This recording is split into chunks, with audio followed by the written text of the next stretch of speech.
ध्यायामो धवलावगुण्ठनवती तेजोमयीं नैष्ठिकीं स्निग्धापाङ्गविलोकिनी Bhagwati मन्दस्मितश्रीमुखी वात्सल्यामृतवर्षिणीं सुमधुरं सङ्कीर्तनालापिनी श्यामाङ्गीं मधुसिक्तसूक्तिम् अमृतानन्दात्मिकाम् Ishwari.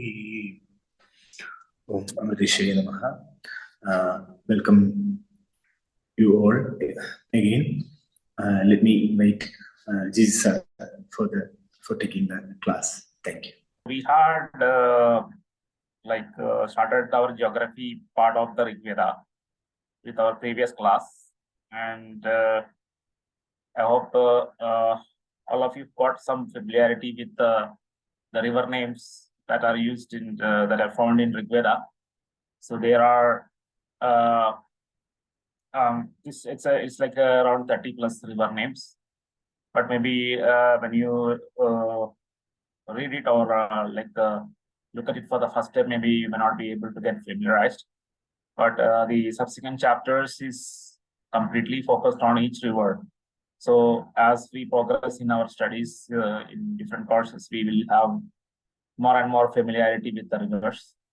And of course, everybody of you knows about Ganga, Yamuna, and Saraswati. So 3 rivers, that is very clear to many of you. And then we definitely have some other rivers which again are familiar, like Satluj and Bias, the rivers of Punjab. So they have just have a different name in the Ṛgveda, like Sutudri and Vipash. So that also not very difficult to remember. Satluj and Vipash, and the current it is known as Sutudri and Vipash. That not much big change here.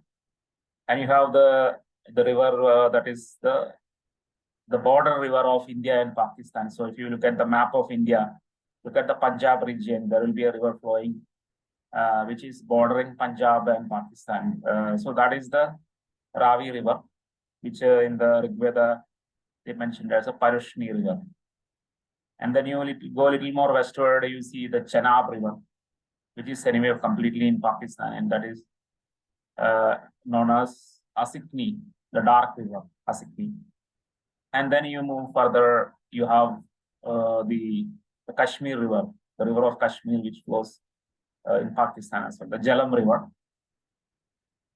which is known by multiple names in the Ṛgveda as Vitasta, which is again a very familiar name. A lot of groups in Kashmir, because they understand their ancient river name is Vitasta, so they named the group name as the Vitasta group. So that's very familiar. So that is the Jhelum river. And in Ṛgveda, since we are considering around 1,000 plus years of geographical and historical period, in the 1,000 years, the river have a lot of dynamics. So the Vitasta river had an earlier flow called Vibali, which directly went into the Indus River. It directly went and joined the Indus River. So that way you can understand. So Vibali and Vitasta represent today's Jhelum river, the old course and the new course. The old course is Vibali. The new course is currently whatever seen in the maps. That is this Jhelum river. And it has got a third course which existed during the 10th Mandala period, but soon disappeared. That is a Marudpratha. So you don't see anything, not much about Marudpratha other than in the Ṛgveda. It was a very temporary river. So that is the Jhelum river with 3 different channels during the chronological period of the Ṛgveda. And finally, you have 2 main tributaries of Sindhu river. One is the Sarayu, that is an eastern tributary, and Kubha, that is the western tributary. So the western tributary Kubha is the Kabul river. Currently, it is known as Kabul river, and it goes to Afghanistan. The capital of Afghanistan, Kabul city, that is on the banks of the Kubha river. And the river Sarayu that is a tributary of Sindhu, which is currently known as Haro River. So not much people knows about it, Haro River. So that is again, when you look at the map, you will be able to see. So just maybe I will start the map now. And this is the Punjab River, that is Satluj and Bias. So Sududri and Bias, Vipaj, that is the Punjab River, very familiar. Then you have this Parushni River, which is bordering the Punjab. So that is the Ravi River, you can see here. And you have, there are three names. This is Parushni is the Ṛgvedic name, Iravati is the Mahabharata name, and this is the current name of the river. And you have the Asikni River, that is the Chandrabhaga, that is how it is mentioned in Mahabharata, currently known as Chenab River. And this is the Marudvrtha, this is the Vidasta River, right? So there was an ancient channel like this, the Jalam old channel, that is the Marudvrtha River. It goes like this and then finally joins Ganga River. So that is the third channel of the Jalam River. And you have the Jalam River itself, the main course of the Jalam River, that is the Vitasta. And it has got an ancient channel which joined the Sindhu River here. That is the Vibali, the Jalam old channel. So there are two old channels, Vibali and Marudvrtha, and the current channel, that is the Jalam River, that is the Vitasta River, like that. So similarly, you have the Kuram, this is the Kuram River, and other rivers are here, which are basically tributaries of Sindhu.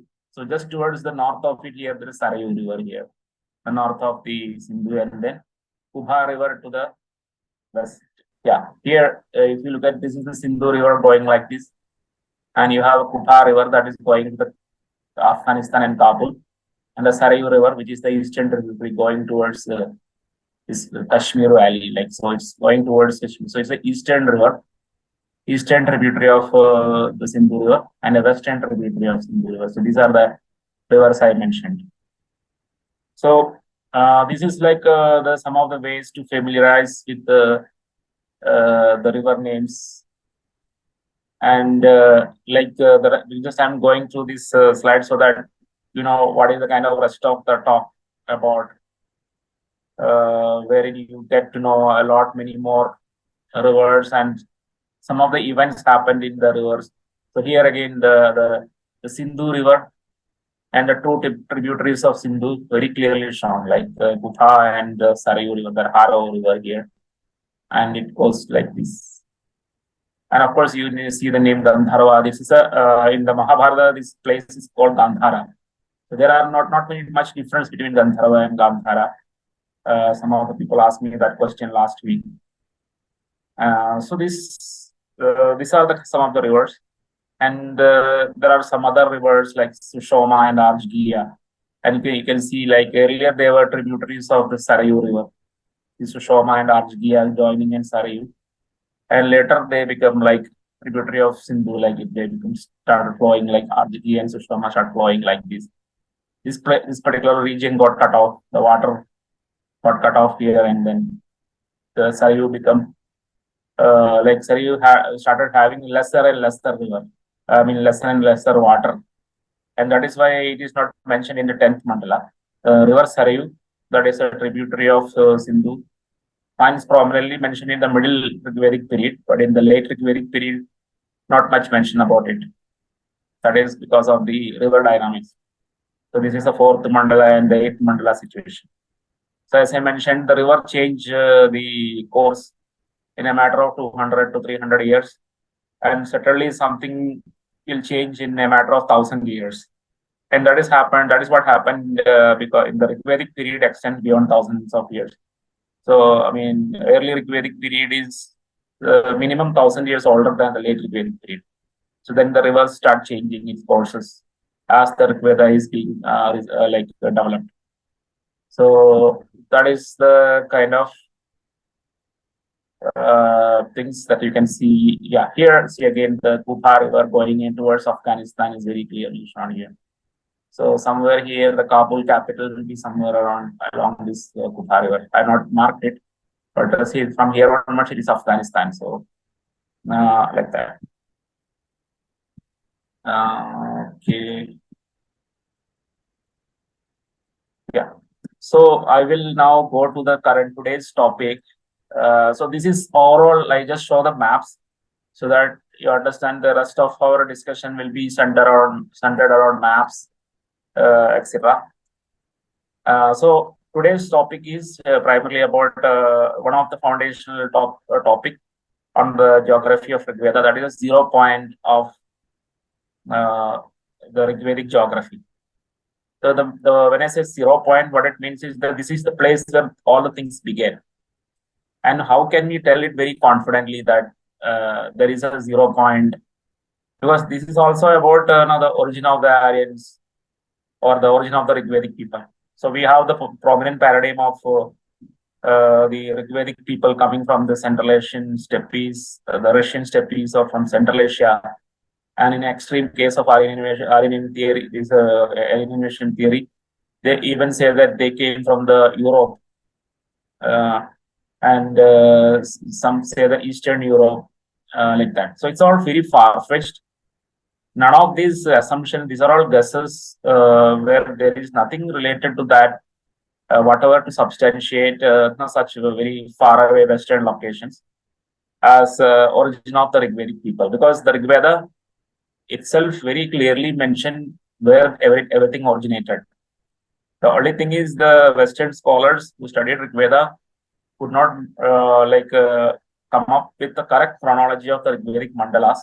And once they don't know which is the oldest mandala, everything got confused.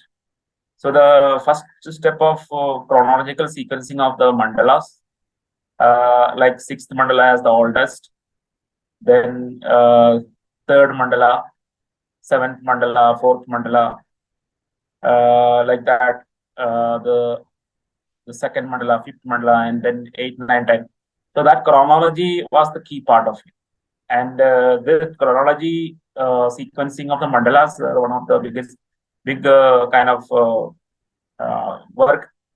The discovery of the correct chronology, is credited to Srikant Talagiri, whose 2 books, Ṛgveda, the historical analysis, and Ṛgveda and Avastha, the final index. These are very prominent 2 books that have felt like correctly with a lot of logic and analysis and data analysis, and purely based on the Ṛgvedic data arrived at this particular chronology. And I have also mentioned about it in the introduction to it. So with that correct chronology, when we look at the 6th mandala, which is the mandala of the oldest kings like Divodasa, etc., who are very clearly mentioned in the Ṛgveda as the ancestors of Sudas, who is in the 3rd and 7th mandala. So nobody have any doubt, or once you understand the sequence of the kings, which king was contemporary in which mandala. Obviously, the Divodasa was contemporary to 6th mandala, and he is very without any ambiguity mentioned as ancestor of Sudas, like that. So that ancestry is established. So in that 6th mandala, where the Suda is Divodasa, very ancient king, mentioned as a contemporary, you see place names like Mansha, Ilaspada, like that. So these place names are seen in this. So they are the oldest place names in the Ṛgveda, mentioned in the 6th mandala, which is where the oldest kings we know in Ṛgveda, some of the oldest kings we know in Ṛgveda is mentioned as contemporaries. So when we look at one of them is Manusha. So that location we have now currently in the Haryana. This place is known as Manush, like that. The place is already there, and there is something called the pilgrimage circuit that people undertake in Haryana called 64 course parikrama, like that. It's a kind of pilgrim circuit. Many of the rishis of today's sannyasis know about that pilgrim circuit. If anybody is having interest, maybe just inquire about it in the Haryana region to some of the sannyasis there. They will be able to know about it, and they will be able to guide people in that. This is a kind of a pilgrimage circuit, etc. We cannot call it a tour package, because that will be like totally different from what it will be a pilgrim's circuit. So anybody in the Haryana region, probably Swami Ramdev, For anybody, such people who are in the Haryana, especially in Haryana or in the northern region, they will be able to recognize when we tell about this parikrama. So Manush is one of the prominent tirthas in that particular circuit. So you will be able to see this location called Manush, and it is mentioned right into the earliest part of the Rigveda, that is 6th mandala. And it's not just a random place name. They mentioned that it is associating it with Manu. That means we know both anybody who reads Ramayana, Mahabharata, or the Itihasas, even Puranas. Everybody knows Manu is considered as the oldest person known to the Bharatiya civilization. So we call him the first human being. But anyway, maybe we may have to take a distinction because that is the Kavi's way of telling. But Manu is minimum one of the oldest named human being in Bharatavarsha, in our culture. So the oldest person's place is again mentioned in the 6th mandala, and it is located on the banks of Saraswati in the Kurukshetra region. This particular corner is called the Kurukshetra region, not to be confused with the Kurukshetra city, which is somewhere around here, wherever the cursor is. It is in the northeastern corner. Place, this is very 200 years old city, founded very recently, called as Kurukshetra city. So when I say Kurukshetra, I am not talking about a Kurukshetra city, which is on the banks of Saraswati, but I am talking about this rectangular region, which is defined in the Mahabharata as the Kurukshetra. And the four corners of Kurukshetra is very clearly defined in the Mahabharata. It is called Tarantuka, Arantuka, Ramakruta, and Machakruta. So 4 places defined as the 4 corners of Kurukshetra. That definition comes from Mahabharata. But in terms of Ṛgvedic geography, that rectangular definition is not there, but whatever ways in which it is mentioned, very clearly it is mentioned as between Saraswati and Drishadvati. And the names are like Nabha Prithviya and Vara Prithviya. That are the names given to this region. So we can, once you understand that it is Ṛgveda is mentioning about the same place between Saraswati and the Drishadvati river. This is the Drishadvati river, and this is Saraswati river.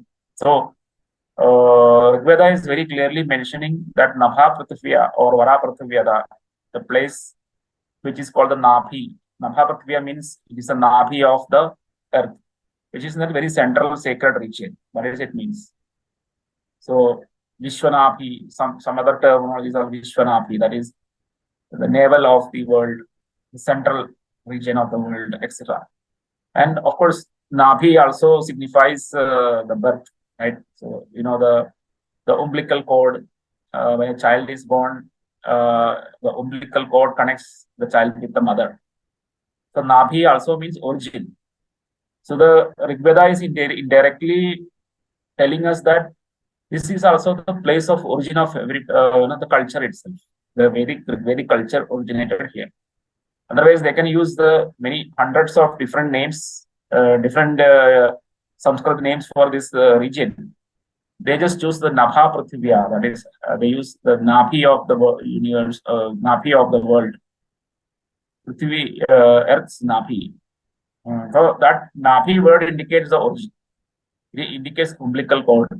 It indicates mother. It indicates uterus. So Nabhi is the name it indicates. Yeah, this is the point of origin. And that Nabha Prithviya, that is the central region of the earth, or the point of the origin region of the earth, is also called Vara Prithviya. So the word Vara Prithviya is again synonymous to the Nabha Prithviya word, the same name given to the region. And the Vara Prithviya means the best place. So obviously, everybody has got an attachment to your place of birth, your homeland. So that is why these 2 names are there. So your homeland is always considered at a higher pedestal than any other place.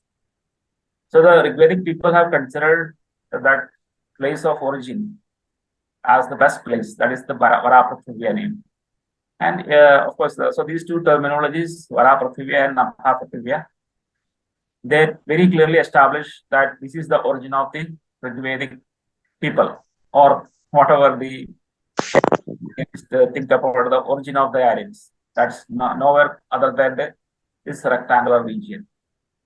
Because both by geography as well as by the name of the place, they have very clearly indicating to the future generations like our generation that this is where everything originates. So there is no need of anywhere to look in the Central Asian steppes or in South Russia or in the East Europe. That place is right here in the Kurukshetra region. Of course, the name Kurukshetra, I think I already mentioned in the previous talks. So the same place is where everybody were living, right? So what happened? Because in the very beginning, when the lineage is just emerging, you have the oldest kings like Bharata. They were living here. Of course, since Manu is here, so Manu is indicated by Manusha, and of course Manu's daughter Ila is represented by another place name called Ilaspada.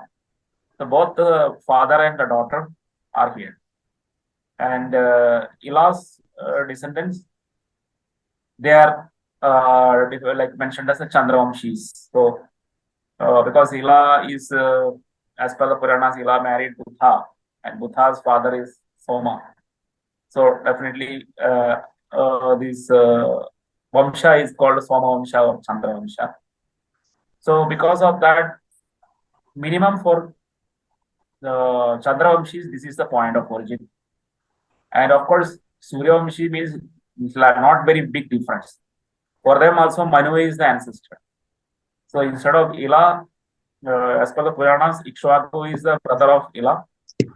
Ikshvaku and Ila both are son and daughter of Manu, as per the Puranic Itihasic lineage. The only thing is, in the Ṛgveda, that actual relationship is not very clearly mentioned, but Ila is mentioned as the, you can say, ancestress of the Manu's descendants. So they will use the word Manava. Yeah. So Manu's descendants, Manava, the Ila is the ancestress and also the priestess. So she was acting as a priestess. So that is a female priest.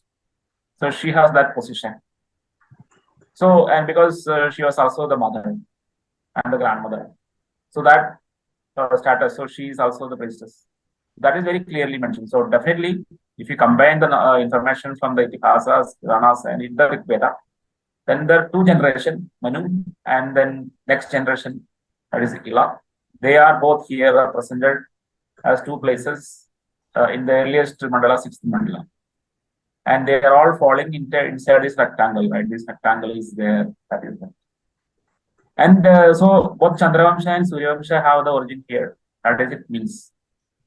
And another point is, of course, in the Chandravamsha, you have this Ila's son, Pururava's son, Ayush son Nahusha's son Yayati, and the five different lineages that branched off from Yayati. They are the Panchajanas, the five people. So they are the Yadus, Purvasas, then Mrithyu, Anu, and Puru. And that also we have learned in the Ṛgvedic kings, that the chapter or that session we have learned about it. So they all have their origin here. And so if you look at all the lineages, not origin here, but if you look at it, it's almost like this region is not very big. Right. So if you look at the map, you can see it is something like 20% of Haryana. So it is like almost the size of a district in Haryana, or maybe 2 districts in Haryana, that much size region. So naturally there will be conflicts. So when the lineage grows, so for example, I mentioned in that chapter or session about the lineage splitting into 3 groups. Of course, after this Yayati, you have the Puru lineage. So the Puru lineage take the center stage, they become dominant. So the others like Anavas, the Anu lineage had to move away from this region. eventually. Even though there were some kings like Abhyavartin Chayamana, who is an Anu lineage king. He was living in Srinjaya, another this Puru lineage king. They were all together. They were having common. They fought together with their enemies.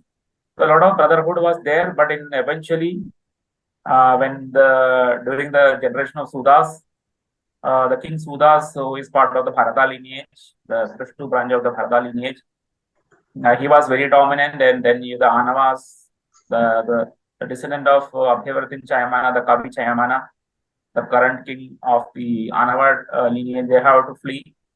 They were pushed to the west, and they lived in the west of the Parushni, Asikti rivers. So they were basically settled after because of the conflict with Sudas, who was growing his kingdom. The Anavas, everybody have migrated westwards. They started living in the Asikni River, that is Chenab River, to the west of the Chenab River in Pakistan, etc. That happened.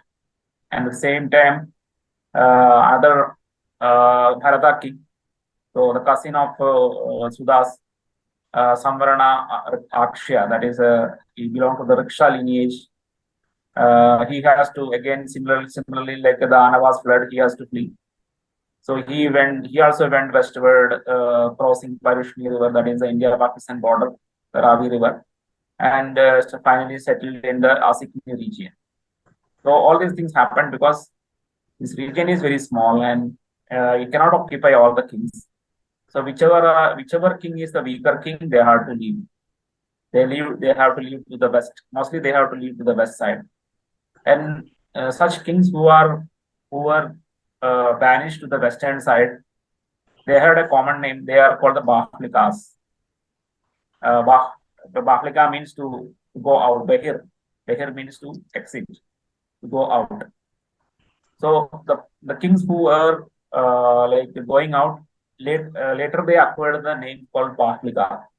So this is the kind of the fundamental or the secret behind the name Bahlika, because this name you will be familiarizing in Mahabharata, and all of these names keep on coming up.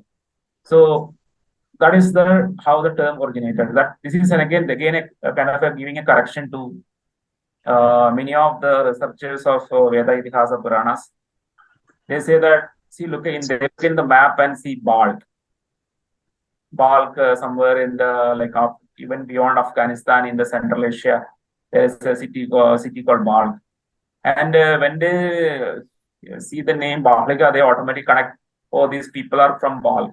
They came from Balk and they invaded into India, and they are the Bahlika kings, etc. But it's completely opposite direction, because the word Bahlika means they were all pushed away from this Varaprithivya, the best region, because they were comparatively weaker than the dominant king.